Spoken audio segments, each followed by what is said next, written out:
طالبان څنګه ولې خپل منځ کې په جنجال شول؟ ملګرو که تاسو هم غواړئ پوه شئ ویډیو تر اخره وګورئ او زموږ چینل هم سبسکرایب کړئ.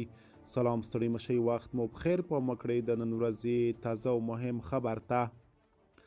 د 1402 کال د سرطان پر 26مه چې ملا محمد حسن اخوند د رئیس الوزرا چوکۍ بیرته نیولو لپاره په خورا شانداره مراسمو له کندهاره کابل ته ستون شو، نو حقانیانو ته سپارل شوې دغه چوکۍ هم بیرته له مولوي کبیر واخیستل شوه.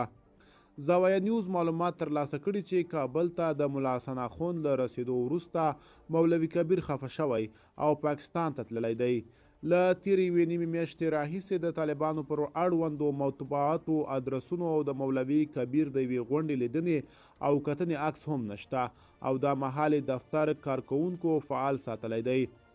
د مولوي کبیر له ادرسه اعلامیې خپرې شوي او غونډه جوړوي چې په انحصار د کندهار تر ترنولو وروسته سراج الدین حقاني کندهار ته وغوښتل شو او د یوې معاملې په ترڅ کې د هغه باور وړ شخص مولوي کبیر ته د رئیس الوزرا چوکۍ وسپارل شوه چې کابل ته د ملا محمد حسن اخوند له ستنېدو سره دغه چوکۍ ترې بیرته واخیستل شوه او اوس جنجال پر همدې خبره جوړ دی.